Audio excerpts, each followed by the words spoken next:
Hello दोस्तों, welcome to my YouTube channel Rojgar classes 124 में आपका स्वागत है। आज हम यूपी पुलिस और विभिन्न परीक्षाओं को देखते हुए जीके एंड जीएस के महत्वपूर्ण प्रश्नों को देखेंगे। तो आइए समय ना गवाते हुए अपना टॉपिक स्टार्ट करते हैं। पहला प्रश्न है, अंतर्राष्ट्रीय मजदूर दिवस कब मनाया जाता है? ऑप्शन ए 1 फरवरी, ऑप्शन बी 1 मार्च, ऑप्शन सी 1 अप्रैल, ऑप्शन डी 1 मई। तो अंतर्राष्ट्रीय मजदूर दिवस 1 मई को मनाया जाता है। तो इसका सही आंसर हो जाएगा ऑप्शन डी 1 मई। अगला प्रश्न देख लेते हैं। ऑस्ट्रेलियाई टीम कौन सी बार आईसीसी वनडे वर्ल्ड कप की विजेता बनी है? तो 2023 में आईसीसी वनडे वर्ल्ड कप का 13वां संस्करण था और इसमें 10 टीमें शामिल थीं और टोटल 48 मैच हुए। तो ऑस्ट्रेलिया ने फाइनल में भारतीय टीम को हराकर आईसीसी वनडे वर्ल्ड कप 2023 का खिताब छठवीं बार अपने नाम किया था। तो इसका सही आंसर हो जाएगा ऑप्शन डी, छठवीं बार। आईसीसी वनडे वर्ल्ड कप सर्वप्रथम वेस्ट इंडीज ने 1975 में ऑस्ट्रेलिया की टीम को हराकर यह खिताब अपने नाम किया था। तो इसका सही आंसर हो जाएगा ऑप्शन डी, 6वीं बार। अगला प्रश्न देख लेते हैं। ब्रह्म समाज के संस्थापक हैं? Option A Raja Ram Mohan Roy, option B Swami Dayanand Saraswati, option C Ramakrishna Paramhansa, option D इनमें से कोई नहीं। तो ब्रह्म समाज की जो स्थापना की थी वो सन 1828 में राजा राम मोहन राय ने की थी। राजा राम मोहन राय ने सन 1815 में आत्मी सभा की स्थापना भी की थी।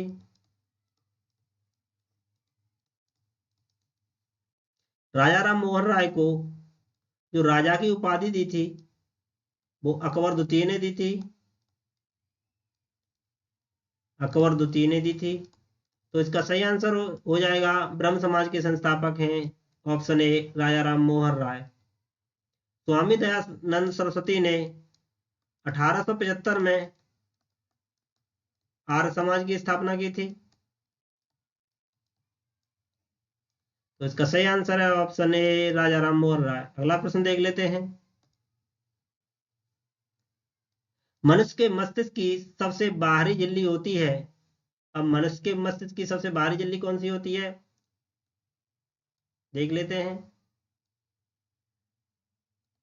ये 3 झिल्लियां हैं। तो इस झिल्ली को जो बोलते हैं वो पायामीटर बोलते हैं, पायामीटर। और जो बीच वाली झिल्ली होती है, मध्य झिल्ली, इसको बोलते हैं अरेक्नॉइड।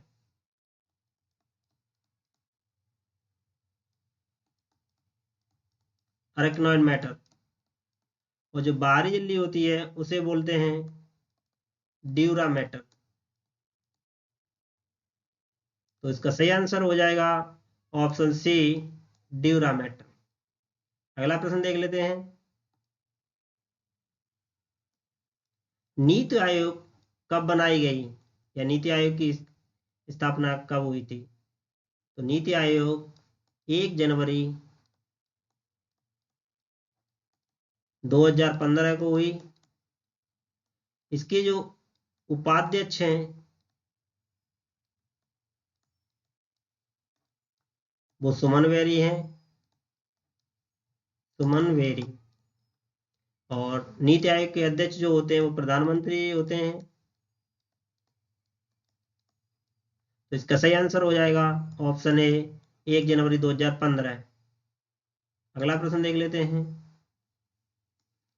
संविधान का अनुच्छेद 312 किससे संबंधित है? ऑप्शन ए अखिल भारतीय सेवाओं से, ऑप्शन बी प्रवक्ताओं से, ऑप्शन सी हिंदी भाषा से, या ऑप्शन डी राष्ट्रपति से। तो अनुच्छेद 312 अखिल भारतीय सेवाओं से संबंधित है। तो इसका सही आंसर हो जाएगा ऑप्शन ए, अखिल भारतीय सेवाएं। अगला प्रश्न देख लेते हैं। वीमेंस प्रीमियर लीग WPL 2023 की पहली चैंपियन टीम कौन बनी है? Option A Delhi Capitals, B Gujarat Titans, या सी रॉयल चैलेंजर्स, या ऑप्शन डी मुंबई इंडियंस।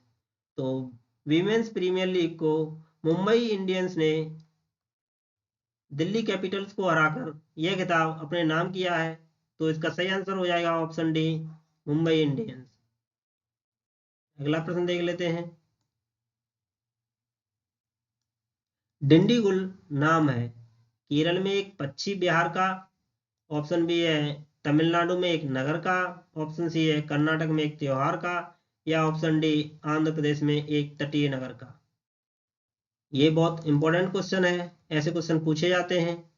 तो इसका सही आंसर हो जाएगा ऑप्शन बी तमिलनाडु में एक नगर का। चलिए अगला प्रश्न देख लेते हैं। भारत की अध्यक्षता में हुई एससीओ समिट के दौरान किस शहर को वर्ष 2023-24 में एससीओ सांस्कृतिक और पर्यटन राजधानी के रूप में घोषित किया गया है? ये बहुत बहुत इंपॉर्टेंट क्वेश्चन है।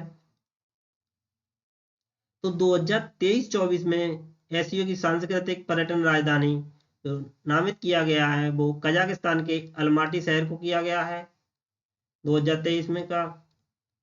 और 2022 का जो हुआ था वो उत्तर प्रदेश का वाराणसी शहर को नामित किया गया था। उसका सही आंसर है संस्कृत और पर्यटन राजधानी के रूप में अलमाटी शहर कजाकिस्तान को नामित किया गया है। अगला प्रश्न देख लेते हैं। फीफा के अध्यक्ष का नाम बताएं जिन्हें एक और कार्यकाल 2027 तक के लिए फिर से चुना गया है। तो option A Rakesh Maria, option B वोवेल D'Souza, option C John Powell, या ऑप्शन डी जानी इन्फेंटिनो। तो फीफा के अध्यक्ष के रूप में जो चुना गया है उन्हें जियानी इन्फेंटिनो को चुना गया है। तो इसका सही आंसर हो जाएगा ऑप्शन डी जियानी इन्फेंटिनो। अगला प्रश्न देख लेते हैं। किस सिख गुरु ने फारसी में जफरनामा लिखा था? तो किस सिख गुरु ने लिखा था देख लेते हैं। ऑप्शन ए गुरु हरिराय, बी गुरु हरकिशन, या सी गुरु गोविंद सिंह, या डी गुरु तेग बहादुर। तो जफरनामा जो लिखा है फारसी में वो गुरु गोविंद सिंह ने लिखा है। तो इसका सही आंसर हो जाएगा ऑप्शन सी गुरु गोविंद सिंह सिखों के 10वें गुरु थे और इन्होंने खालसा पंथ की स्थापना की थी। तो इसका सही आंसर हो जाएगा ऑप्शन सी गुरु गोविंद सिंह। अगला प्रश्न देख लेते हैं। भारत के किस पड़ोसी देश ने ब्रिक्स सदस्यता के लिए आवेदन किया है? Option A Pakistan, option B Sri Lanka, option C Bangladesh, या ऑप्शन डी नेपाल। तो इसका सही आंसर हो जाएगा ऑप्शन ए पाकिस्तान। पाकिस्तान ने ब्रिक्स सदस्यता के लिए आवेदन किया है। आइए देख लेते हैं ब्रिक्स क्या है, इसकी स्थापना कब हुई थी। तो ब्रिक्स ब्रिक के नाम से 2006 में इसकी स्थापना हुई थी और 2010 में इसमें दक्षिण अफ्रीका के जुड़ने के बाद इसका नाम ब्रिक्स हो गया था। B for Brazil, R for रूस, आई फॉर इंडिया और C for China, S for South Africa. ये 2010 में ब्रिक्स बन गया था। इसका हेडक्वार्टर चीन के संघाई में है। वर्तमान में इसके जो सदस्य देश हैं वो 11 हैं। पहले 5 थे, 6 और जुड़ गए हैं। देख लेते हैं कौन कौन से जुड़े हैं। पहला जुड़ा है अर्जेंटीना,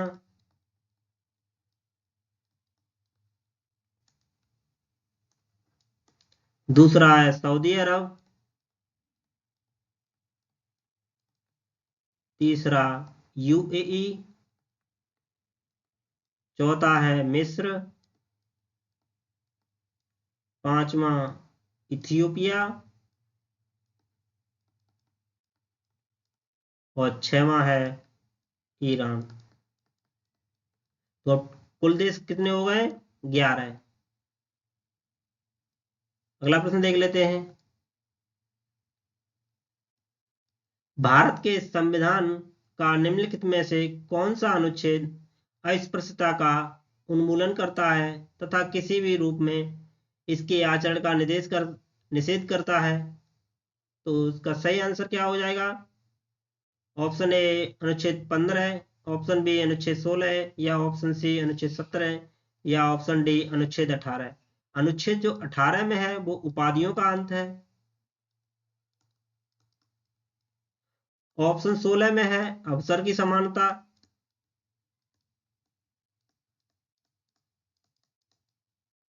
और ऑप्शन ए में है धर्म, जात, लिंग भेदभाव का निषेध। तो इसका सही आंसर हो जाएगा ऑप्शन सी अनुच्छेद 17। अनुच्छेद 17 में अस्पृश्यता का अंत दिया गया है। आइए अगला प्रश्न देख लेते हैं। आर्य शब्द का शाब्दिक अर्थ क्या है? ऑप्शन ए वीर, ऑप्शन बी श्रेष्ठ या कुलीन, ऑप्शन सी विद्वान, या ऑप्शन डी योद्धा। तो आर्य शब्द का जो शाब्दिक अर्थ है वो श्रेष्ठ या कुलीन होता है। तो इसका सही आंसर हो जाएगा ऑप्शन बी श्रेष्ठ या कुलीन। अगला प्रश्न देख लेते हैं। किस वर्ष में म्यांमार भारतवर्ष से अलग हुआ था? Option A 1950, option B 1947, option C 1937, या ऑप्शन डी 1953। जो म्यांमार है वो भारत परिषद अधिनियम 1935 के तहत सन 1937 में अलग हुआ था। तो इसका सही आंसर हो जाएगा ऑप्शन सी 1937। अगला प्रश्न देख लेते हैं। द्रौपदी मुर्मू ने किस फाइटर जेट से उड़ान भरी और ऐसा करने वाली वो तीसरी राष्ट्रपति बनी है? तो द्रौपदी मुर्मू ने किससे भरी थी? तो option A Mirage 2000, B Sukhoi 30 MKI, या सी मिग 21, या ऑप्शन डी राफेल। तो इसका सही आंसर हो जाएगा ऑप्शन बी सुखोई 30 MKI। ये तीसरी राष्ट्रपति बनी है। पहले जो राष्ट्रपति थे वो APJ अब्दुल कलाम थे,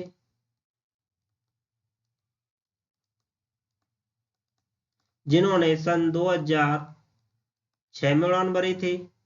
और दूसरी प्रतिभा सिंह पाटिल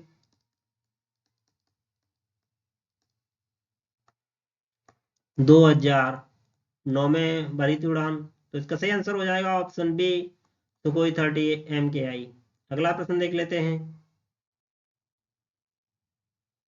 कुचिपुड़ी नृत्य कहाँ आरंभ हुआ था? तो कुचिपुड़ी कहाँ का है? ऑप्शन बी आंध्र प्रदेश। कर्नाटक का यक्षगान है।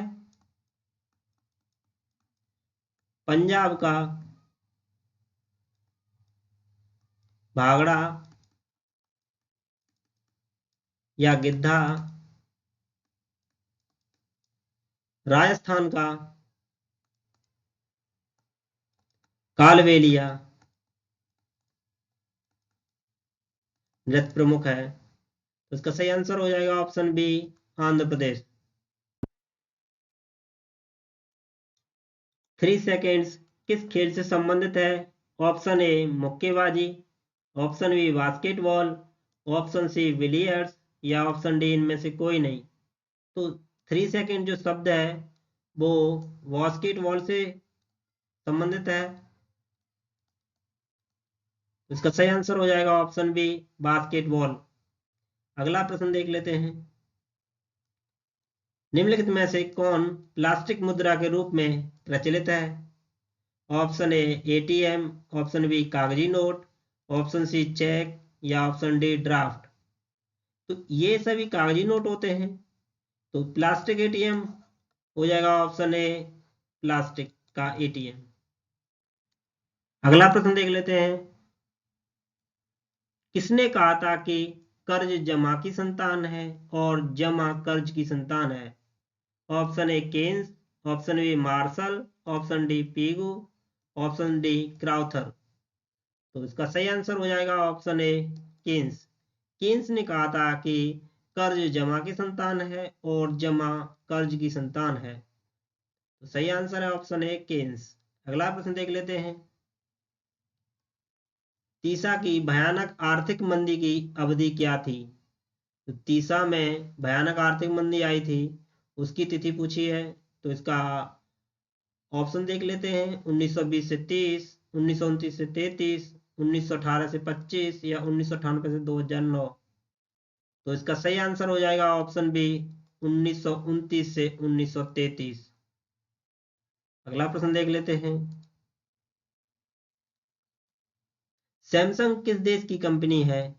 ए रूस की, बी चीन की, या सी अमेरिका की, या डी साउथ कोरिया की।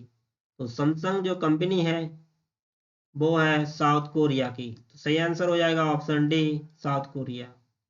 अगला प्रश्न देख लेते हैं। फिरोज शाह कोटला क्रिकेट स्टेडियम कहाँ पे स्थित है? तो सभी को पता है फिरोज शाह कोटला क्रिकेट स्टेडियम कहाँ है, नई दिल्ली में। इसका सही आंसर हो जाएगा ऑप्शन डी नई दिल्ली। अगला प्रश्न है नीरज चोपड़ा का संबंध किस खेल से संबंधित है? तो नीरज चोपड़ा का संबंध पूछा है। ऑप्शन देख लेते हैं। ए क्रिकेट, बी हॉकी, या सी जेवलिन थ्रो, या ऑप्शन डी फुटबॉल। तो नीरज चोपड़ा जेवलिन थ्रो से संबंधित है। तो सही आंसर हो जाएगा ऑप्शन सी जेवलिन थ्रो। अगला प्रश्न देख लेते हैं। वह कौन सी धातु है जिसे चाकू से काटा जा सकता है?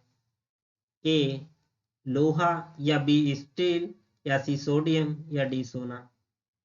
तो ए और बी और डी को चाकू से नहीं काट सकते। तो इसका सही आंसर हो जाएगा ऑप्शन सी सोडियम। सोडियम को हम चाकू से आसानी से काट सकते हैं। अगला प्रश्न देख लेते हैं। हमारा यह वीडियो यहीं समाप्त होता है। Thanks for watching.